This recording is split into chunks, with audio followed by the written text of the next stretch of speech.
Au Moyen Âge, la guerre était complètement différente d'aujourd'hui. Imaginez un monde sans armée professionnelle permanente, sans armes modernes et sans communication rapide. Les guerres étaient certes fréquentes, mais ne se déroulaient pas en continu. On se battait de manière saisonnière et souvent seulement à une échelle relativement petite. Les armées médiévales étaient étonnamment petites par rapport à celles d'aujourd'hui. Au lieu de centaines de milliers de soldats sur les champs de bataille, il n'y avait souvent que quelques milliers, parfois même quelques centaines d'hommes armés. Pourtant, ce sont précisément ces armées qui ont joué un rôle clé dans la formation de l'histoire. Oubliez aussi les scènes de films de batailles infinies d'armées géantes et de duels romantiques d'hommes contre hommes. La réalité était beaucoup plus dure et plus prosaïque. Les batailles durèrent plutôt des heures que des jours et décidèrent souvent de la guerre en un seul après-midi. Les armées manœuvraient longuement avant l'affrontement ou assiégèrent des villes fortifiées et des châteaux. Beaucoup plus souvent que les affrontements héroïques en rase campagne, c'était le long siège et l'affamement de l'ennemi qui décidaient. Les guerriers médiévaux combattaient face à face dans des escarmouches chaotiques, où la saleté, le bruit et la peur étaient omniprésents. Sans armes à feu, sans radio ni artillerie, le résultat de la bataille dépendait du courage personnel, de la discipline des détachements et de la capacité des commandants à réagir sur place. Pour communiquer au combat, on utilisait des trompettes, des tambours, des bannières ou des messagers à cheval. Quand il s'agissait de combats rapprochés, c'était la force brute, l'entraînement, la coopération des compagnons d'armes et un peu de chance qui décidaient. Pourtant, dans ce monde dur, naquit l'idéal de chevalerie, et un code d'honneur que l'Église s'efforça de promouvoir, notamment à partir du XIe siècle, pour dompter les guerriers sauvages de l'époque. L'armée médiévale n'était ni uniforme ni permanente. L'armée représentait un mélange bigarré de chevaliers en armure lourde, de groupes de mercenaires aguerris, et de simples paysans appelés aux armes. Ne manquaient cependant pas non plus les archers avec leurs arcs, les arbalétriers avec leurs puissantes arbalètes, ou les lanciers armés de longues lances. Chaque groupe avait son rôle irremplaçable sur le champ de bataille. Rassembler une telle armée n'était pas du tout facile. Le souverain devait compter sur la loyauté de ses nobles, et ceux-ci à leur tour convoquaient leurs propres vassaux et sujets. Il n'existait aucune caserne pleine de régiments permanents. Chaque combattant devait apporter son propre équipement, et souvent aussi ses provisions de nourriture pour le voyage. On se battait pour l'honneur, le butin ou la foi, et après la fin de la campagne, la plupart des participants se séparaient pour retourner chez eux et à leur champ. Dans cette vidéo, vous apprendrez comment l'armée médiévale était convoquée et dirigée, de quelle couche sociale se recrutaient ces guerriers, et quel équipement et quelle tenue ils utilisaient. Nous révélerons comment les armées de l'époque parcouraient le pays, comment elles s'assurèrent des provisions de nourriture et de fourrage pour les chevaux, et comment se déroulait la conquête de châteaux et la défense des villes. Vous découvrirez aussi quel rôle jouaient les redoutables chevaliers sur le champ de guerre, par quoi des soldats d'infanterie apparemment ordinaires arrivaient à résister à la cavalerie lourde, et comment de nouvelles inventions comme l'arbalète, l'arc long ou la poudre à canon changèrent à jamais le visage du combat médiéval. Nous concentrerons notre attention principalement sur l'Europe, où le modèle féodal de l'art militaire dominait. Ailleurs, dans le monde, existaient aussi des systèmes différents, par exemple l'Empire byzantin, où les califats arabes maintenaient des armées partiellement professionnelles, mais cela mériterait un sujet à part. Le Moyen Âge dura des siècles entiers, et les méthodes militaires évoluèrent au cours de cette période.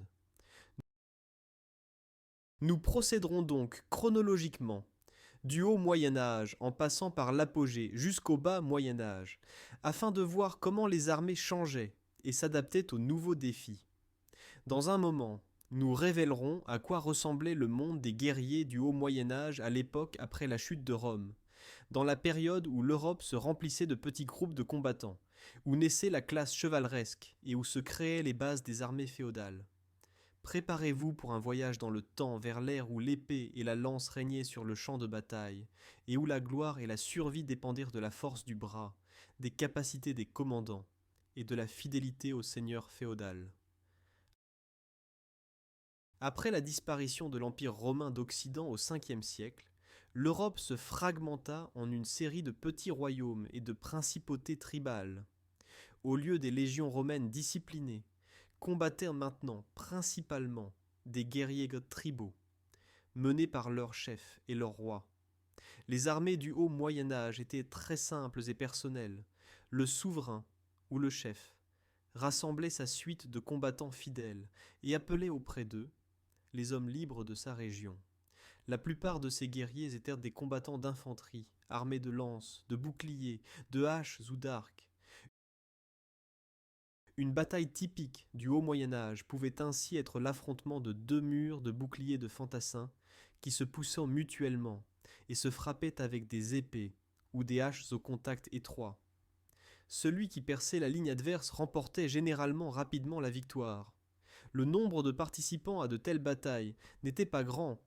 Il s'agissait souvent de seulement quelques centaines à quelques milliers de combattants de chaque côté. Les campagnes ne duraient que quelques semaines, généralement seulement pendant la saison estivale, car plus longtemps les groupes armés ne pouvaient pas se permettre de rester en campagne. Avec l'arrivée de l'hiver et de l'époque des moissons, les armées se dispersaient. Dans les premières étapes du Moyen Âge n'existait pas encore de classe chevaleresque unifiée telle que nous la connaissons de l'époque ultérieure. Les combattants d'élite combattaient certes souvent à cheval, mais il ne s'agissait pas de cavalerie lourde, avec des lances en formation en coin comme plus tard. Leur équipement était constitué d'épées, de lances et de boucliers. L'armure était d'abord simple, veste de cuir ou matelassée, parfois des cottes de mailles de fer. L'armure de plaque n'existait pas encore. Les chevaux étaient utilisés au combat plutôt pour des déplacements rapides et des attaques soudaines que pour des charges chevaleresques frontales. Le courage personnel et la réputation du chef jouaient un rôle marquant. Les combattants allaient au combat principalement à cause de leur loyauté envers leur seigneur et du désir de butin. Bien que les armées fussent petites, les conflits ne manquaient pas. Du VIe au VIIIe siècle, les Francs, les Wisigoths, les Lombards et d'autres peuples se battaient pour le territoire de l'ancien empire. Par exemple, le roi franc Clovis Ier vainquit à la bataille de Vouillé 507 les Wisigoths et étendit son empire. Ces combats étaient cependant toujours menés par des armées relativement petites et semi-professionnelles. Les chroniques de l'époque mentionnent que l'armée franque mérovingienne comptait parfois seulement quelques milliers d'hommes, et les campagnes ne duraient que quelques semaines, car plus longtemps les groupes armés ne pouvaient pas se permettre de rester en campagne. Les guerriers devaient s'occuper de leurs propres biens et provisions, si bien que les longues campagnes étaient rares. En Europe centrale, l'armée était formée de manière similaire principalement par les compagnons des princes et la levée populaire rassemblée autour d'eux. Par exemple, les souverains de Grande Moravie ou les Pchémislides comptaient sur leurs compagnies armées d'épées et de lances, complétées par des combattants d'infanterie issus des rangs des sujets. Les combats se concentraient souvent autour des oppidas, sièges fortifiés en bois où le prince tenait son pouvoir. L'attaque d'un tel oppidum était difficile, et c'est pourquoi les attaquants essayaient parfois d'attirer les ennemis en rase campagne ou de les affamer. Les défenseurs des oppidas entreprennent des sorties pour perturber le siège.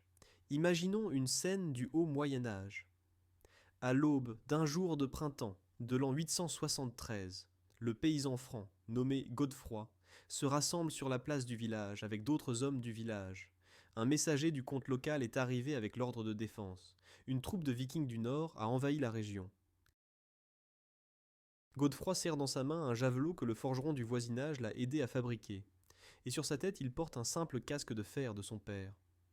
Avec des dizaines d'autres paysans, il forme une formation d'infanterie, un mur de boucliers, à la lisière de la forêt. Devant eux, un chevalier se déplace à cheval, membre de la compagnie du comte, cuirassé d'une cotte de maille et une lance à la main. Le cri des oiseaux est soudain interrompu par un cri de guerre distant.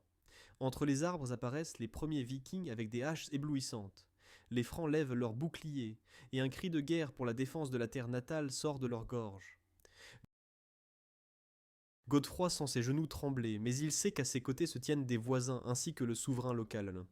Reculer est impossible. Dans un instant, les deux groupes s'affrontent, et la forêt résonne du cliquetis du fer et des coups de guerre. De tels affrontements n'étaient rien d'exceptionnel au haut Moyen Âge. Pendant les 8e et 9e siècles, l'art de la guerre commence à se transformer. L'empire franc de Charles Martel et de Charlemagne introduit progressivement le système d'obligations féodales. Les guerriers reçoivent des terres, fiefs, en échange de l'engagement de services militaires. Grâce à cela, les souverains s'assurent des cavaliers plus dévoués et mieux équipés. C'est précisément à Charles Martel, mort 741, qu'on attribue traditionnellement l'idée de soutenir les hommes d'armes lourds en selle. Selon la légende, il distribua des terres pour que les guerriers puissent en se procurer des chevaux et des armures. Quoi qu'il en soit, du 8e au 9e siècle se forme en Europe occidentale une classe d'élite de cavaliers en armure, embryon de la future chevalerie.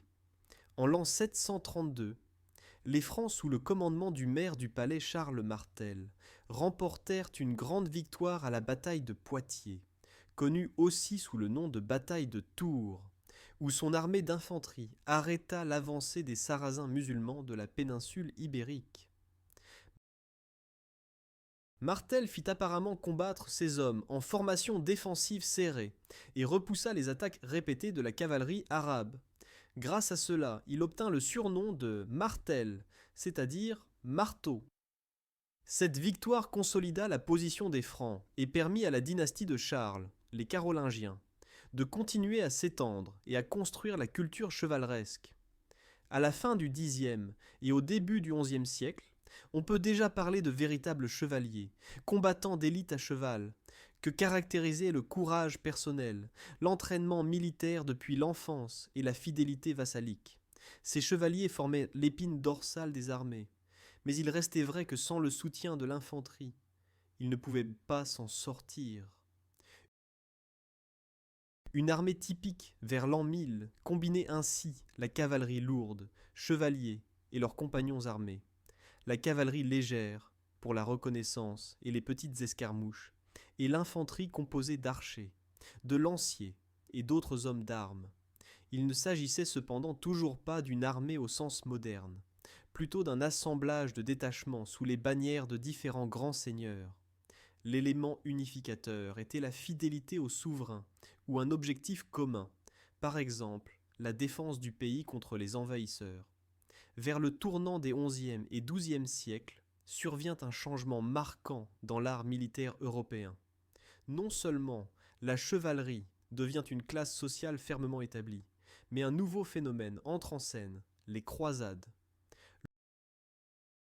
Le pape appelle les combattants chrétiens de toute l'Europe à partir ensemble en Terre sainte.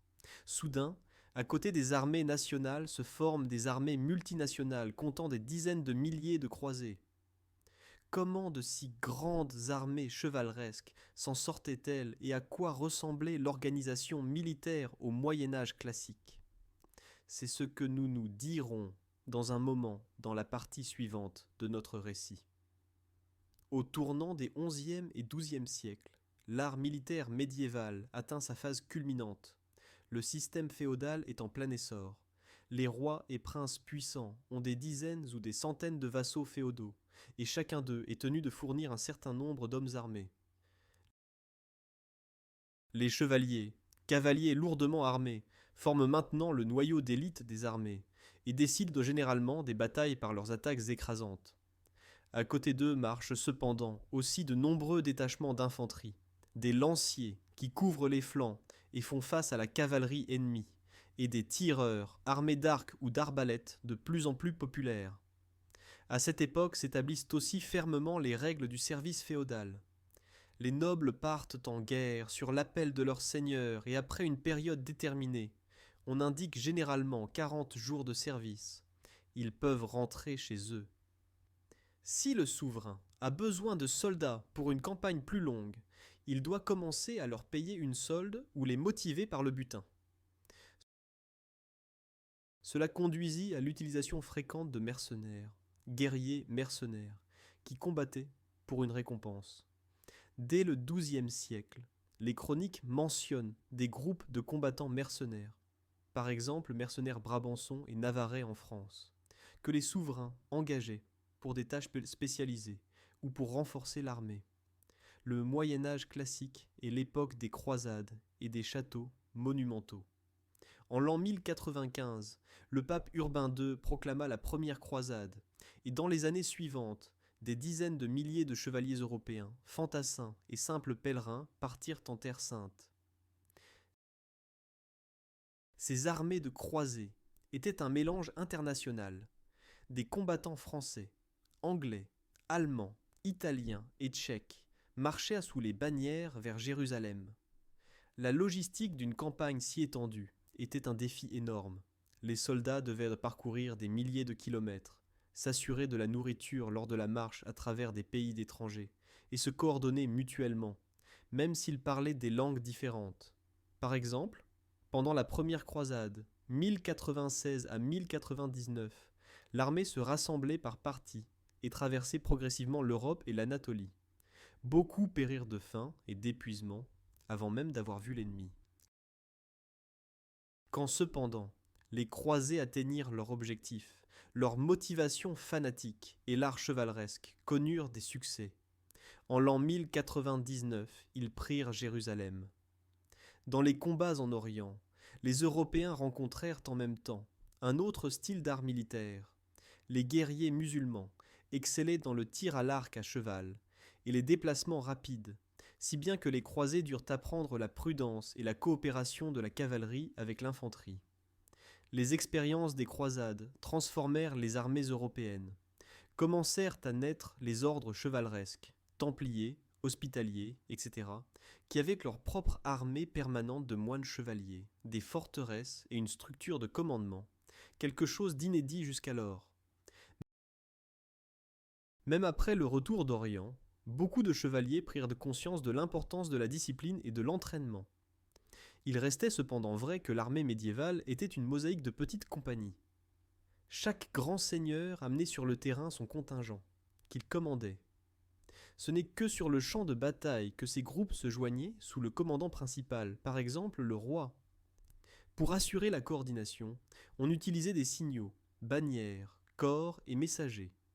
C'est précisément à cette époque que se développa pleinement l'héraldique, c'est-à-dire les armoiries sur les boucliers, bannières et armures, pour qu'il soit clair dans la mêlée du combat qui appartenait à qui.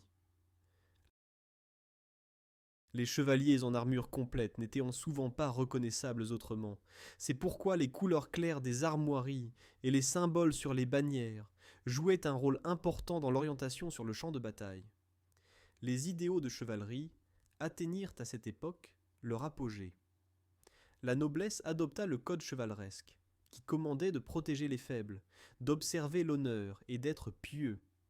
Les chevaliers organisaient des tournois somptueux, où ils s'entraînaient au combat dans des joutes simulées et rivalisaient pour la gloire devant les yeux de la cour.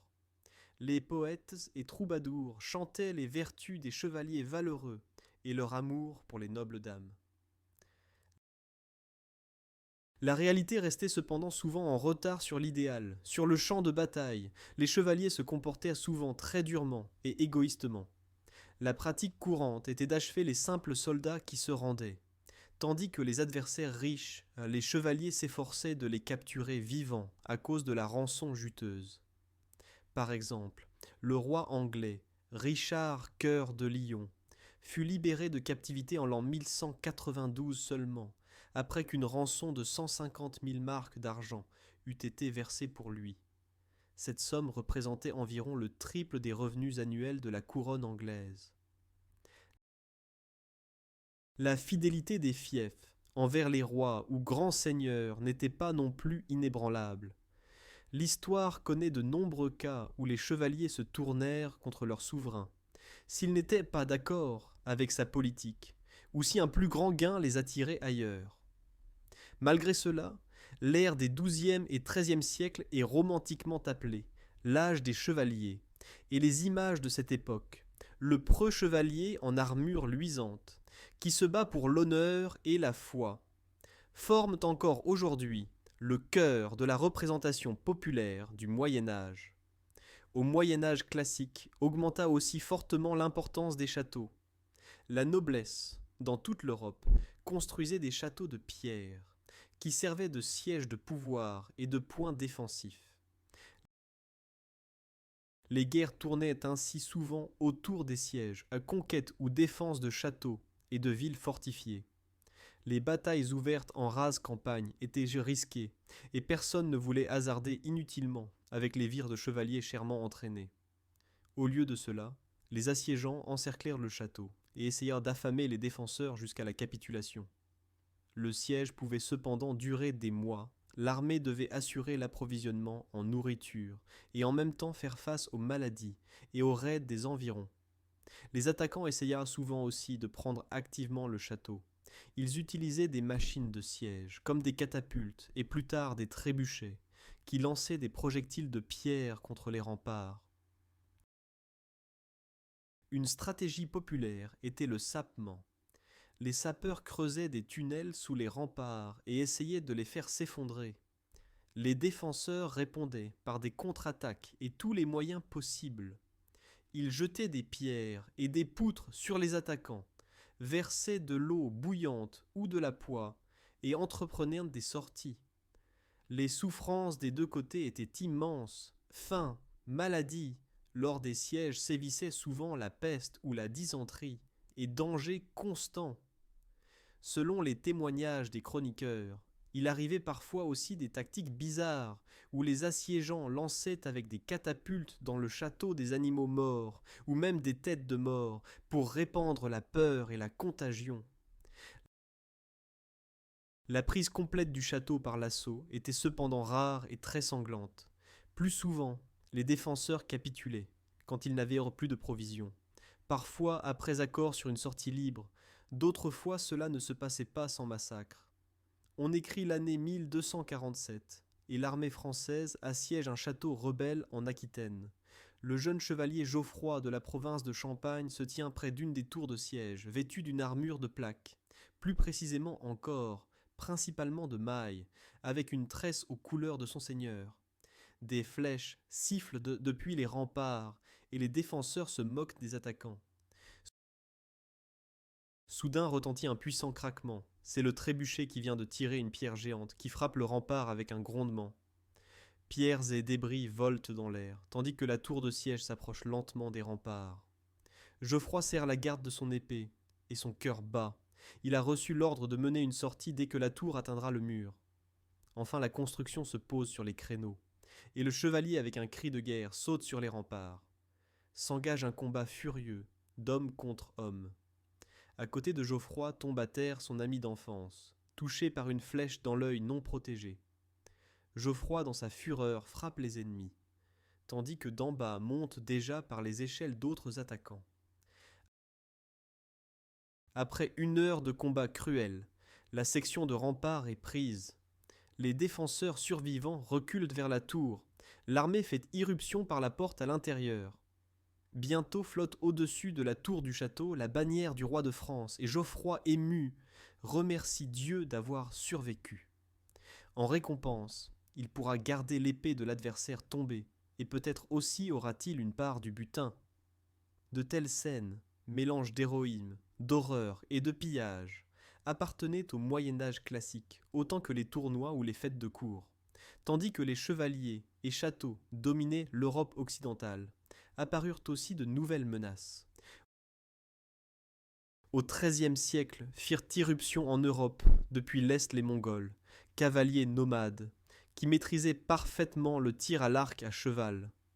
Les armées chevaleresques européennes, habituées aux affrontements honorables de près, à subir des défaites choquantes. En l'an 1241, les Mongols écrasèrent l'armée hongroise à la bataille de la rivière Salée, et la même année, ils vainquirent aussi les forces unies des chevaliers d'Europe centrale à la bataille de Lenica. Leur tactique, retraite feinte, manœuvres rapides et pluie de flèches d'arc composites, était difficilement maîtrisable pour les chevaliers lourds. L'Europe eut la chance que les Mongols se retirent bientôt, après la mort du Khan, sinon elle aurait peut-être dû faire face à une destruction bien plus grande. Même ainsi, les commandants européens tirèrent des leçons. Ils commencèrent à mettre l'accent sur la reconnaissance, la cavalerie légère et la protection contre les tirs, par exemple avec des boucliers pavois ou en portant une armure plus forte. Au XIIIe siècle grandit aussi progressivement l'importance des milices urbaines et de la simple infanterie. Tous les sujets ne sont plus seulement des figurants passifs. Particulièrement les villes riches arrivent à armer leurs propres armées. Les cités-États italiennes, Venise, Florence, etc., ont des citoyens armés et des condottieri. Et par exemple, dans le nord de l'Allemagne, naît une alliance de villes hanséatiques avec leur propre flotte. En l'an 1302 eut lieu un événement qui choqua la noblesse européenne. À la bataille de Courtrai, une armée bourgeoise et paysanne flamande armée de pics et de fléaux écrasa les chevaliers français. Cette bataille, les Français l'appelèrent avec mépris bataille des éperons, parce qu'ils ramassèrent de la boue du champ de bataille en souvenir des centaines d'éperons dorés des nobles français tombés. Il était clair qu'une infanterie bien organisée pouvait vaincre même les nobles cavaliers. Vers l'an 1300, l'art militaire européen se trouve face à de grands changements. Les chevaliers et châteaux règnent encore, mais de plus en plus s'impose la force des villes, de l'argent et des nouvelles technologies. Dès cette époque apparaissent les premiers signes d'armes à feu.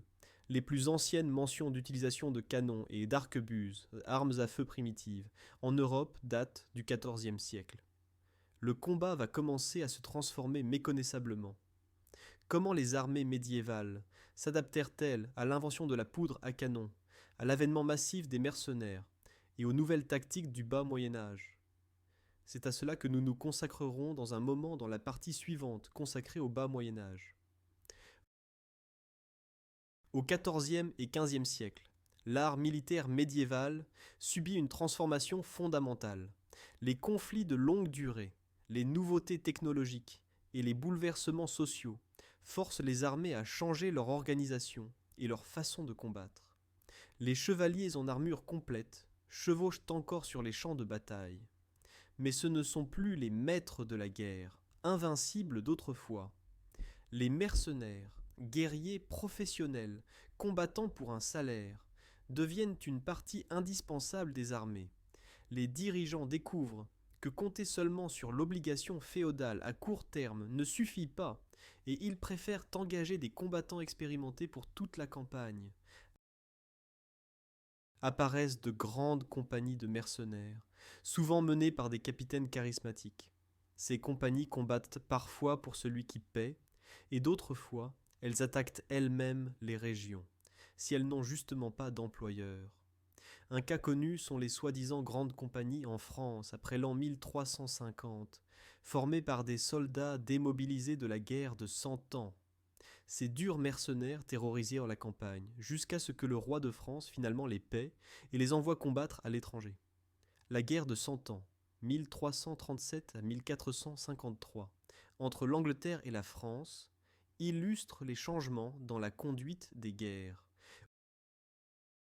Au début, les chevaliers français comptaient encore sur leur supériorité traditionnelle en cavalerie, mais dans des batailles comme Crécy, 1346, ou Azincourt, 1415, ils se heurtèrent à un nouveau type d'adversaire, les armées anglaises pleines de redoutables archers aux arcs longs. Les archers anglais au long arc, simples ruraux entraînés depuis leur jeunesse au tir à l'arc, arrivaient à couvrir les chevaliers d'une nuée de flèches, qui pénétraient même à travers l'armure ou tuaient les chevaux sous les cavaliers. Les charges de la noblesse française subirent des défaites écrasantes. À Crécy tomba la majorité de la noblesse française, et à Azincourt finirent dans la boue et sous les flèches une dizaine de milliers de chevaliers et soldats, tandis que les pertes anglaises furent trop minimales. Ces défaites choquèrent l'Europe. Il apparut qu'une infanterie bien menée, ici combinaison d'archers et de chevaliers à pied, pouvait vaincre une armée chevaleresque plus nombreuse. Le chroniqueur Jean Froissart décrit comment les seigneurs français ne croyaient pas leurs propres yeux, quand leur fameuse cavalerie échoua dans un champ boueux sous l'attaque de simples archers. Après ces leçons, les Français eux-mêmes commencèrent à engager des tireurs, principalement des arbalétriers, souvent d'Italie, et à améliorer la tactique. La guerre de 100 ans eut un impact terrible sur la population civile. Les commandants anglais pratiquaient à la chevauchée, tactique de raid de terre brûlée. Les cavaliers parcouraient la campagne française, brûlaient les villages, détruisaient les récoltes et terrorisaient leurs gens, pour paralyser l'économie de l'ennemi et provoquer l'armée française à une bataille décisive. La population française souffrait ainsi énormément. Les chroniqueurs décrivent au monde des famines et des régions dévastées pleines de réfugiés. La guerre devint l'affaire de toute la société, pas seulement des soldats sur le champ de bataille. Des deux côtés grandit alors la pression pour financer la guerre. Les souverains durent imposer de nouveaux impôts et s'endetter auprès de bourgeois riches, par quoi les événements militaires s'entremêlèrent avec les changements économiques et politiques de l'époque. Un tournant marquant dans la guerre de Cent Ans vint grâce à la figure inspirante de Jeanne d'Arc. En l'an 1429, cette jeune fille simple réussit à la tête de l'armée française à lever le siège d'Orléans et à vaincre les Anglais dans plusieurs batailles. Ces victoires miraculeuses encouragèrent les Français abattus, soldats et grands seigneurs, à une nouvelle détermination. Jeanne tomba certes en captivité, et en l'an 1431, les Anglais la brûlèrent comme hérétique, mais aux yeux des Français, elle devint une martyre et la patronne de la lutte pour la liberté. Le roi Charles VII et ses généraux utilisèrent ensuite le moral renouvelé et prirent progressivement l'initiative dans le combat. La guerre de Cent Ans mène aussi à la naissance des premières armées semi-professionnelles payées par l'État. Les rois anglais engagèrent la noblesse par de soi-disant indentures, contrats selon lesquels les grands seigneurs leur tenaient en échange d'un paiement certain nombre de soldats toujours à disposition. Les rois français, après les défaites initiales, menèrent des réformes. Le roi Charles VII fonda en l'an 1445 les permanentes compagnies d'ordonnance, unités de cavalerie de 100 à 200 cavaliers lourds, qui étaient payés par le trésor royal et prêtes à l'action toute l'année. Il créa aussi un réseau d'infanterie locale, les soi-disant francs archers, quand chaque village devait entraîner et armer un archer pour le service royal. Ces réformes étaient une réaction à l'expérience qu'une guerre durant des dizaines d'années ne peut pas se mener seulement par la convocation occasionnelle d'armées féodales. Les impôts des villes et du trafic commercial servant maintenant à financer des armées plus permanentes. Dans les combats du XIVe siècle intervint aussi de manière marquante l'épidémie de peste appelée mort noire, à partir de l'an 1347. La peste dépeupla des territoires entiers, et le nombre d'habitants de l'Europe diminua peut-être d'un tiers. Paradoxalement, cela ne signifiait pas la fin des guerres, plutôt leur caractère changea. Il y eut moins de sujets, si bien que les seigneurs durent attirer plus de mercenaires et promettre des récompenses plus élevées. En même temps, cependant, diminua l'approvisionnement des armées en nourriture, parce que beaucoup de champs restèrent en friche. Les chroniques de l'époque décrivent comment les armées trouvaient parfois des villages dépeuplés et devaient se déplacer ailleurs pour trouver du blé et du bétail. La faim et les maladies accompagnant les soldats à chaque pas. Les armées se désagrégèrent souvent à cause de la peste, quand la contagion dans le camp fauchait des centaines d'hommes. Les guerriers du XIVe siècle devaient ainsi craindre non seulement l'ennemi, mais aussi le tueur invisible dans leur propre rang. Au XVe siècle culmine l'affrontement de l'art militaire chevaleresque traditionnel avec de nouveaux éléments. L'exemple le plus frappant d'armée populaire innovante furent sans doute les Hussites en Bohême, 1419 à 1434. Les armées hussites composées de simples paysans, bourgeois et petite noblesse naquirent originellement de l'enthousiasme religieux et social. Sous la direction de commandants comme Jean Gishka, elles atteignirent cependant plusieurs nouveautés militaires fondamentales. Les Hussites introduisirent la fortification de chariots, fortification mobile de lourds chariots liés par des chaînes, derrière laquelle se cachait l'infanterie. Les chariots étaient littéralement des forteresses sur roues, équipées de meurtrières pour les tireurs et de points d'appui pour les lanciers et les fléaux. Quand la cavalerie chevaleresque de croisade attaqua, elle se heurta à un mur de chariots et aux tirs mortels d'arquebuses et d'arbalètes.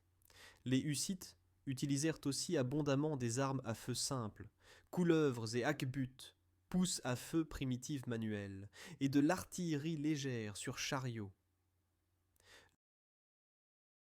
Leur infanterie se distinguait par un moral élevé et la discipline.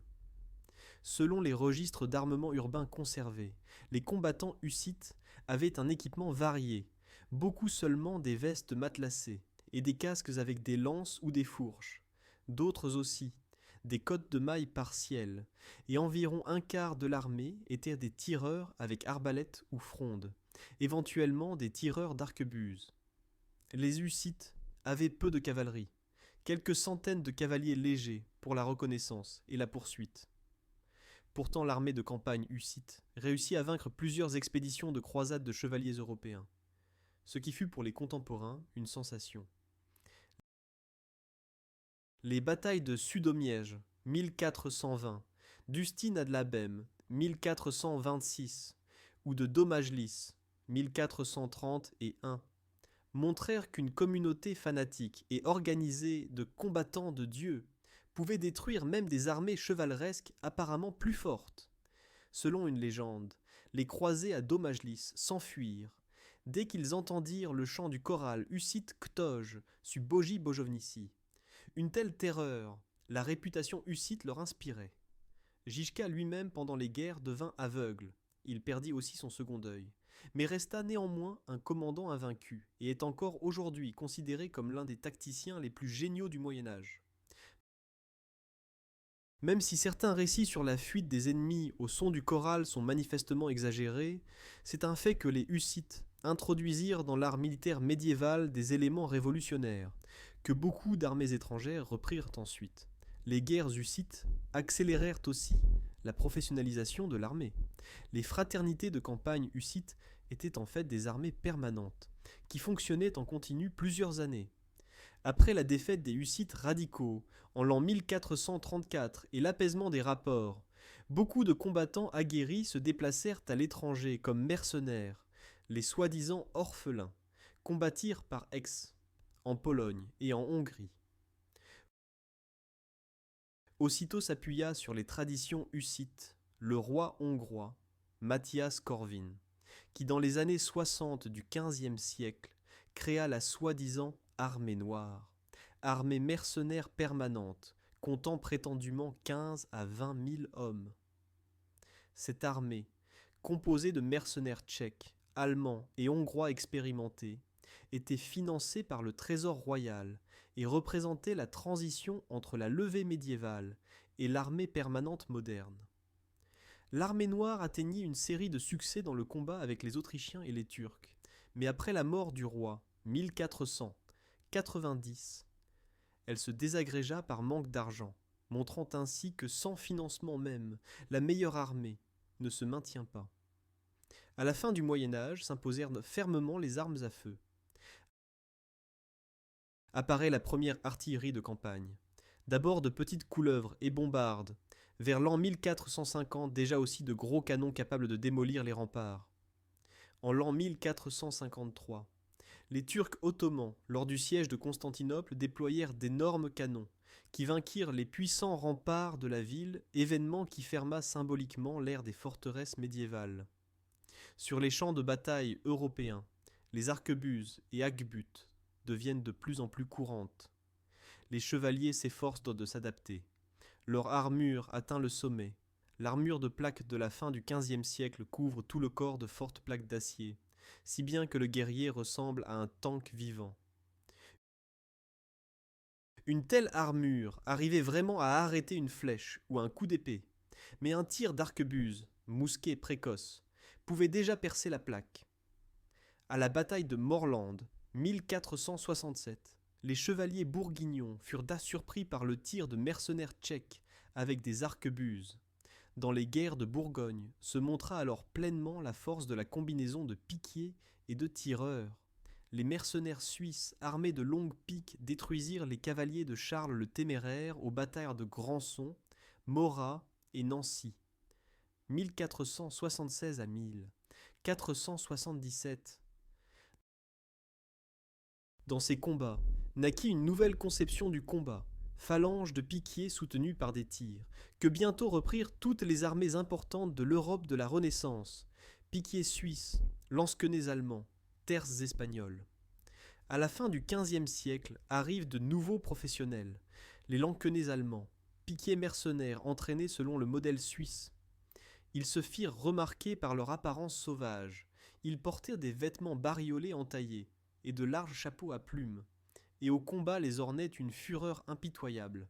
Leur devise aurait été Geld, Oder, Leben, argent ou vie, et reflétait la morale dure de soldats, pour qui la guerre était un métier et un moyen de subsistance.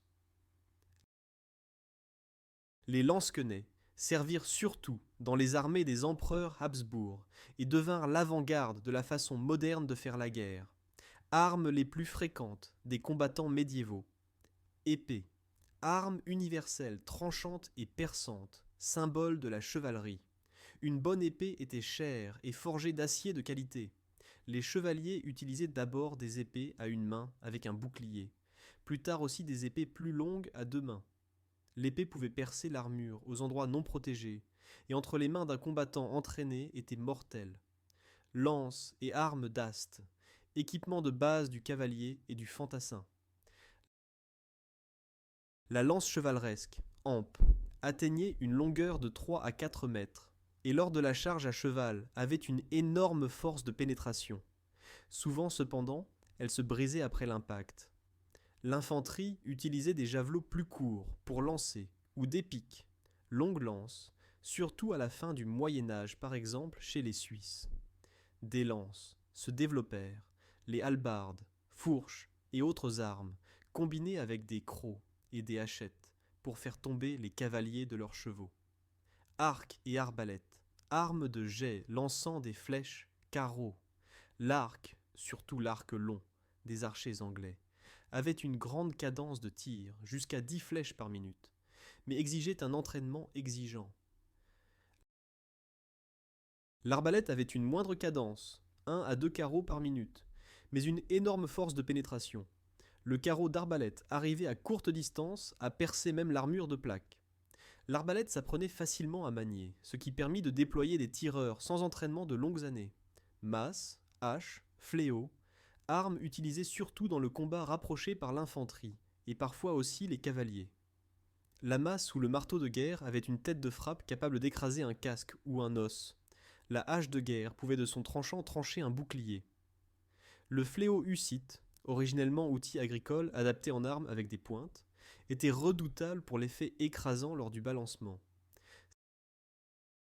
Ces armes étaient à bon marché et efficaces contre les hommes d'armes. Elles causaient des blessures dévastatrices même à travers l'armure. Armures et boucliers. Il ne s'agit certes pas d'armes d'attaque, mais elles sont partie intégrante de l'équipement.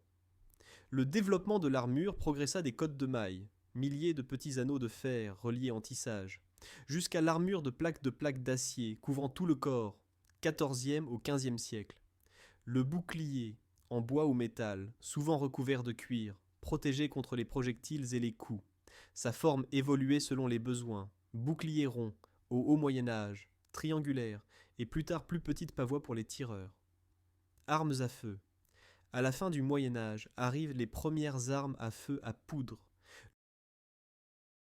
Le canon bombarde, lançait des boulets de pierre ou de fer sur les châteaux et les formations d'ennemis, et pouvait détruire les remparts. Les culverines manuelles et haquebutes étaient les prédécesseurs des fusils. Il s'agissait de canons métalliques, fixés à une crosse en bois, allumés à l'aide d'une mèche. Leur précision était faible, mais l'effet psychologique et la capacité de percer l'armure de près signifiaient une révolution dans le combat. Machine de siège. Lors de la conquête de forteresses, les soldats médiévaux utilisaient différents mécanismes. Le bélier servait à enfoncer les portes. Les tours de siège sur roues permettaient d'assaillir les remparts depuis la hauteur et les catapultes, lanceurs, jetaient des pierres ou des pots incendiaires par-dessus les remparts. Au XIIe siècle, les Européens perfectionnèrent la fronde de siège appelée trébuchet, qui pouvait lancer des projectiles de 100 kg sur une grande distance. Le siège prit ainsi une nouvelle dimension. Les châteaux devaient avoir des murs plus épais. pour résister. Le Moyen Âge n'était pas seulement l'affaire de l'Europe chrétienne, et les armées dans d'autres parties du monde fonctionnaient différemment. Par exemple, l'Empire byzantin, successeur oriental de Rome, maintint pendant la majeure partie du Moyen Âge des soldats professionnels permanents, une structure ingénieuse d'unité et une discipline ferme. Les généraux byzantins utilisaient des tactiques et manuels s'appuyant sur les connaissances antiques. Grâce à cela, les Byzantins vainquaient souvent des adversaires moins organisés, jusqu'à ce qu'ils soient affaiblis au XIIIe siècle par la chute de Constantinople pendant la croisade. Au Proche-Orient et en Asie existaient d'énormes armées de califes islamiques et d'empires asiatiques. Par exemple, l'Empire chinois, Tang et Song, disposait d'armées permanentes comptant des centaines de milliers d'hommes, équipés entre autres aussi de poudre à canon. Les Chinois utilisaient des fusées et des armes à feu primitives dès le XIIIe siècle. L'armée mongole de Gengis Khan excellait par une organisation parfaite, système d'unité décimale de la dizaine au tumen de 10 000 cavaliers, une discipline de fer et une mobilité fulgurante, ce qui lui permit au XIIIe siècle de conquérir la moitié du monde connu. À l'opposé du monde, se développa au Japon une couche de samouraïs, guerriers d'élite, qui servirent les seigneurs locaux, daimyo, et se guidèrent sur leur propre code d'honneur, bushido. Les samouraïs, comme les chevaliers, mettaient seul l'accent sur le courage et la loyauté, mais les armées japonaises comptaient plus sur l'infanterie armée de lances naginata et d'arcs yumi. Les armes à feu, les Japonais ne les adoptèrent qu'au XVIe siècle des Européens. La culture des samouraïs représente ainsi une forme parallèle d'art militaire médiéval hors d'Europe.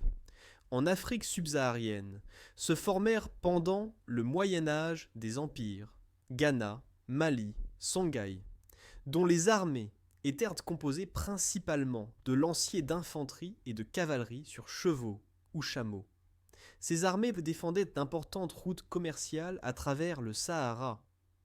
En Inde et en Asie du Sud-Est étaient déployés des éléphants de guerre qui servaient comme tanks vivants. Les éléphants cuirassés enfonçaient les formations ennemies et inspiraient la terreur, bien que leur entraînement et leur entretien fussent extrêmement coûteux. Chaque civilisation apporta ainsi dans l'art de la guerre sa variante unique. Pour information, même les plus grandes batailles médiévales en Europe avaient une ampleur moindre que celle des temps modernes. Par exemple, à Grunwald, 1410, ou Lipani, 1434, combattaient environ 30 à 50 000 combattants, tandis que dans les batailles des 19e et 20e siècles, il s'agissait de centaines de milliers à des millions de soldats. Les siècles de guerre médiévale laissèrent un héritage profond, qui sous une certaine forme perdure encore aujourd'hui. C'est précisément au Moyen Âge que naquirent beaucoup de concepts et institutions sur lesquels les armées modernes reposent. Par exemple, l'idée de l'idéal chevaleresque, courage, honneur et service d'un principe supérieur, se projeta dans le code éthique des soldats et officiers d'aujourd'hui. Aussi, les grades militaires et la structure des unités se développèrent progressivement depuis le Moyen Âge. Déjà alors existèrent des commandants de petits détachements, par exemple centurions ou capitaines au-dessus de centaines d'hommes, ce qui est le prédécesseur des capitaines et colonels d'aujourd'hui, commandant des compagnies et régiments. Les cérémonies militaires modernes, uniformes et grades, ont souvent des racines dans la symbolique médiévale. Par exemple, le grade de maréchal désignait originellement l'écuyer en chef du souverain médiéval, avant de devenir le commandant suprême. Beaucoup d'unités actuelles des forces armées, par exemple la fameuse garde à cheval britannique, se réclament des traditions de régiments médiévaux et de leur gloire, et plus d'une armée décerne encore aujourd'hui des décorations sous forme d'ordre chevaleresque pour la bravoure. Même les éléments cérémoniels, par exemple le serment solennel sur le drapeau, viennent de la tradition médiévale, quand les guerriers s'engageaient par serment sous la bannière de leur seigneur. Technologiquement, l'art militaire a parcouru depuis l'époque des épées et des arcs un chemin inimaginablement long. Les armées d'aujourd'hui disposent d'armes et de moyens de communication, dont les commandants médiévaux ne pouvaient même pas rêver. Pourtant, certains principes restent semblables. Par exemple, la logistique, le besoin d'approvisionner les soldats en nourriture, équipements et munitions, était un défi déjà au Moyen Âge et reste clé aujourd'hui. De même, la discipline et l'entraînement des soldats décident du succès du combat à toute époque.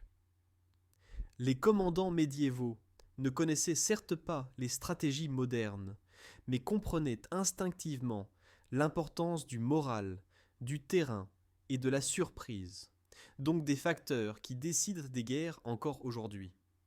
Du point de vue contemporain, l'art de la guerre médiévale peut sembler primitif et cruel. Il est vrai qu'il manquait de précision et de tactique chirurgicale des conflits modernes. Au lieu de cela, il était personnel, de contact, souvent impitoyable envers les combattants et les civils. Pourtant, c'est précisément à cette époque que naquirent les bases de l'art militaire européen. La naissance d'armées permanentes à la fin du Moyen Âge permit aux États européens de conquérir plus tard une grande partie du monde, et l'ère des chevaliers devint un symbole romantique de courage.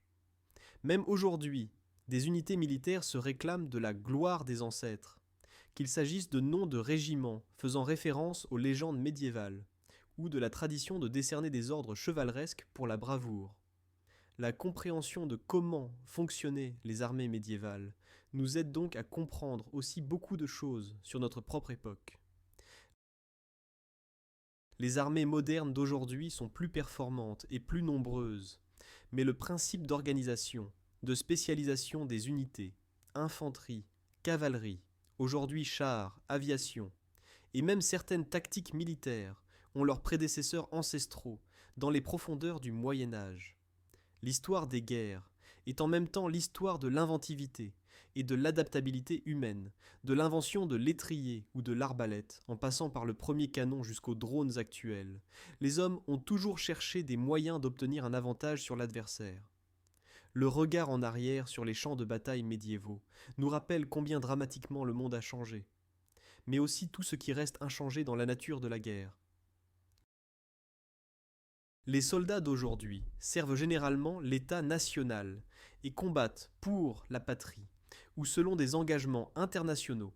Le concept d'armée nationale, force armée de masse de citoyens, naquit en fait seulement dans les siècles ultérieurs, surtout pendant la Révolution française, mais les racines peuvent être retracées aussi au Moyen Âge, quand commença à se créer le sentiment d'appartenance au royaume et au souverain. De même, la relation aux civils se transforma. Aujourd'hui, existent des lois et conventions protégeant la population contre les atrocités de guerre, tandis qu'au Moyen Âge, les massacres et le pillage de villes étaient malheureusement considérés comme une partie naturelle de la conquête. L'art de la guerre médiévale laissa aussi un héritage matériel direct. Beaucoup de châteaux se dressent encore comme souvenirs d'anciennes batailles et attirent touristes et admirateurs d'histoire. Et l'un des reliques directes des armées médiévales fonctionne même encore aujourd'hui. Au Vatican sert la garde suisse papale, officiellement fondée, en l'an 1506, dont les membres portent des hallebardes et des uniformes colorés à la manière des mercenaires de la Renaissance. C'est le dernier vestige direct de la tradition mercenaire médiévale à l'époque moderne. Je vous remercie de vous être lancé avec moi dans ce voyage dans le temps vers les batailles médiévales. Si la vidéo vous a plu, je serais content que vous lui donniez un pouce vers le haut et que vous la partagiez aussi avec d'autres passionnés d'histoire. N'oubliez pas non plus de vous abonner pour ne pas rater nos autres expéditions dans le passé. Encore une fois, merci pour votre attention et j'ai hâte de vous revoir à la prochaine vidéo.